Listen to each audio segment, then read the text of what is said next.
이번 윤석열 대통령 탄핵 사건은 한국 교회가 어떤 방향으로 가는지에 대한 시금석이 될 겁니다.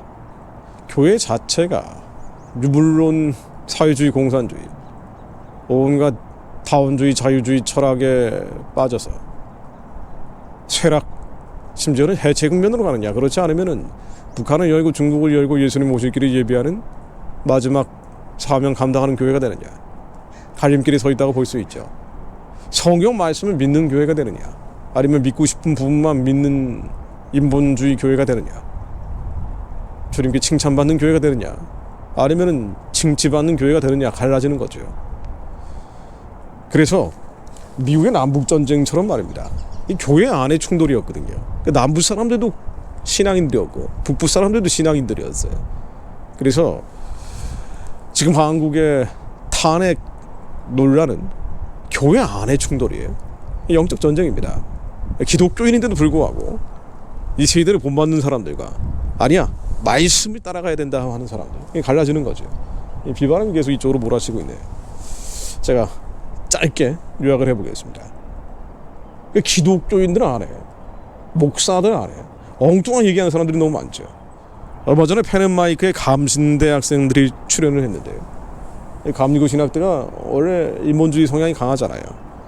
그런데 이 학생들 증언에 따르면 감신대 정교수 25명 중에 21명이 윤석열 탄핵을 찬성하는 성명에 서명을 했다고 합니다.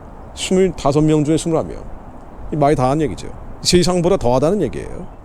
이 무슨 김일성 대학에서 서명받은 것도 아니고 말이죠.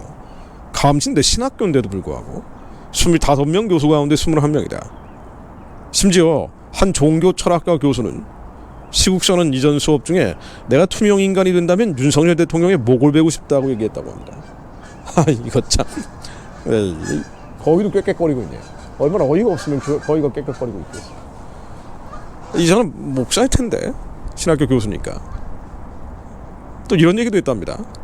학생들이 시국선언을 한 다음에, 탄핵은 안 된다는 시국선언을 한 다음에 한 감신대 교수는 우리 학교에 이렇게 극우들이 많은 줄 몰랐다. 뭐 이거는 그나마 좀 나은 얘기네요. 그런데 내가 투명 인간이 된다면 윤석열 대통령의 목을 베고 싶다. 무서운 얘기네. 25명 교수 중에 21명이 탄핵에 찬성을 했다. 도대체 이런 신학교에 가서 뭘 배우고 올까요? 세상의 초등학문과 헛된 속임수를 배우고 올 겁니다. 그런데 신학교 아닌 곳에서도 크게 다르지가 않아요. 오마이뉴스에 이런 기사가 실렸습니다. 성경 읽었다는 윤석열 계획된 쇼다. 진짜라면 구치소에서 안 나왔어야 한다. 이 기사 제목입니다. 느헤미야 기독연구원 원장 배덕만이라는 사람 인터뷰해놨는데, 양반 공부 많이 한 사람이죠. 서울대 종교학과 나와가지고 예의대에서 학위도 받고 목사예요. 목사입니다, 이 사람도. 극우 개신교를 맹렬하게 비판하는 곳이 바로 느헤미야 기독연구원이죠. 여기 사실상 신학교입니다. 헌금으로, 후원으로 돌아가는 곳입니다. 교수들이 굉장히 많아요. 김근주라는 사람도 여기 있고, 차별금지법 제정하자고 맹렬하게 주장하는 사람들이 여기 모여있거든요.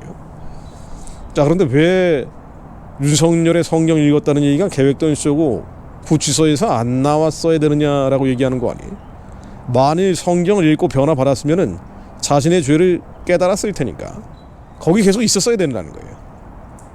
제가 인용할 필요도 없는데 잠깐만 읽어보겠습니다. 물론 성경은 아무나 읽을 수 있죠. 심지어 마귀, 이단, 타종교인, 무신론자도 성경을 읽습니다. 윤석열이 성경 읽었다고 말했더니 보수 기독교인들이 열광하고 난리 났습니다. 마치 윤석열이 회심해서 진정한 기독교 신자가 됐다고 생각하는 것 같습니다.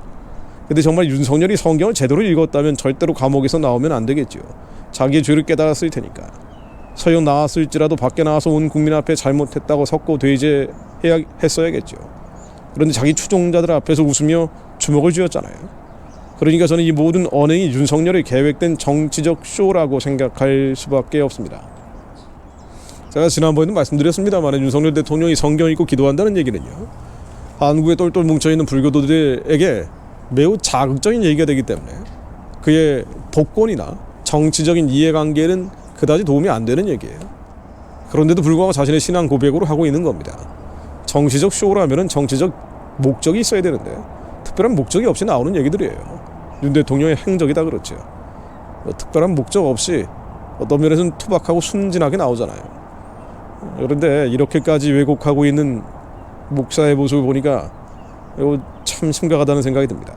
그리고 자기의 죄라고 했는데 죄라고 헌법재판소에서 재판 결과 나왔습니까? 나오지도 않은 죄를 무슨 인정하라는 얘기예요. 당신이 그렇게 인정하라고 강요하고 있는 거 아니에요. 당신이 스스로 심판자, 정죄자가 되고 있는 거 아닙니까? 이 배덕만 교수라는 사람이 말이죠. 자, 그런데 이런 주장하는 사람들, 뭐 아까 감신대 교수들은 마찬가지지만 이렇게 탄핵 반대하는 사람들, 이 윤석열을 단순히 지지하는 것이 아니고 대한민국의 자유민주적 기본주의 있어 교회를 수호하기 위해서 나온 사람들인데 이것을 극우라고 폄훼하고 비방하는 사람들, 교회 안에 있는 그룹들이죠. 감신대 25명 교수 가운데 21명이 서명했다는 이 사람들도 마찬가지고요.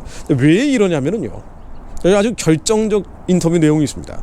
왜 이러느냐, 이 사람들은 왜 이렇게 기독교인이라고 하고 목사라고 하고 신학자라고 하는데도 불구하고 이렇게까지 윤석열을 탄핵해야 된다고 얘기하고 극우라는 프레임을 씌우고 온갖 비방과 심지어 거짓말을 하고 있느냐. 이 느헤미야 연구원 원장 인터뷰 내용에 자세히 나와 있습니다. 성경을 문자 그대로 믿는다. 이 사람들이 비판하는 게 그거예요. 성경을 왜 문자 그대로 믿느냐는 거예요. 자, 기자가 이렇게 물어봅니다. 보수가 근본주의적이잖아요. 성경을 문자 그대로 믿어요. 그 영향이 있을까요? 한국교회가 극우화된다라고 우려하면서 기자가 물어본 거예요. 한국교회가 극우화되면서 윤석열 탄핵을 반대하고 있는데 그것은 성경을 문자 그대로 믿는데 영향이 있는 게 아닙니까? 그랬더니 이 사람이 대답하기를, 저는 그 영향이 상당히 크다고 생각합니다. 예를 들면 12.3 계엄이 터지기 전까지 한국 개신교는 차별금지법과 동성애 반대를 가장 큰 문제로 여겼지 않습니까? 그전에는 대형교회를 중심으로 창조론과 창조과학을 보수기독교가 신자들에게 아주 강하게 주입을 시켰죠. 그런 반동성애, 반친어론 같은 주장은 성경에 대한 근본주의적 입장에서 가능한 것입니다. 그리고 근본주의자들에게 또 하나의 중요한 것이 반공주의였습니다. 근본주의자들에게 성서 무엇을 문자적 성경 해석과 함께 중요한 것이 세대주의적 전천년설이라는 종말론입니다. 이 종말론은 말세의 징조에 관심이 많은데 그 징조 중 하나가 바로 소련의 공산주의 혁명과 공산주의의 확산입니다. 이 종말론을 추종하는 사람들은 말세에 출현할 적그리스도로 카일 마르크스, 레닌, 스탈린을 지목하기로 했습니다. 결국 한국 보수기독교가 공산주의 낙태, 동성애, 진화론 같은 것을 강력히 반대하는 것은 근본주의적 성서 해석과 깊이 관계가 있는 것입니다. 무슨 얘기인 거 아니? 뒤집어 말하면 이 사람들은 성경을 믿지 않는 거예요. 창세기 1장 7장까지를 믿지 않습니다. 창조론을 인정하지 않아요. 진화론을 안 믿는다고 근본주의를 비판하고 극우 개신교를 비난하는 거 아니에요. 그러니까 기독교인이라 그러는데 성경을 안 믿는 사람들이에요. 믿고 싶은 것만 믿는 거예요. 이들은 과학이 성경보다 앞서 있습니다. 그래서 과학이 우상이 된 사람들이에요. 사실과 팩트라고 말을 하면서 자신이 믿고 싶은 사실과 팩트를 과학이라는 논리로 만들어 놓은 거예요. 이게 이들에게 바벨탑이 되어 있는 거예요. 그래서 성경 창세기 1장 1장부터 요한계시록 마지막 장까지 믿어야 되는데, 왜냐하면 하나님의 말씀이기 때문에 믿지 않는 거예요. 믿지 않으니 예수님 모셔서 천년왕국이 만들어진다는 것도 안 믿는 거예요. 이거 전천년설이라고 하는 거 아닙니까? 예수님 모시고 천년왕국이 만들어진다고 성경에 나오잖아요. 기록된 대로 그대로 나오지 않습니까? 그래서 천년왕국은 없어. 이미 지금 천년왕국이야. 뭐 이런 식의 주장을 한단 말이죠. 그러니까 후천년설이건 무천년설이건 전천년설이건 복잡하게 들어갈 것도 없이 성경을 안 믿어요. 그래서 세상에 초등학문과 헛된 속임수, 자신의 지식과 경험을 그럴싸한 논리로 포장해 놓은 우상이 만들어진 거예요. 그러다 보니 홍해가 갈라진 게 안 믿어질 거 아니에요. 아담의 갈비뼈를 떼서 하와를 만들었다는 게 안 믿어지잖아요. 과학적으로 있을 수 없는 일 아닙니까? 아마 이 사람들한테 물어보면은요, 예수님이 부활했냐라고 물어보면은 안 믿는다 그럴 거예요. 상징이라고 볼 겁니다. 신화라고 볼 거예요. 비유라고 볼 거예요.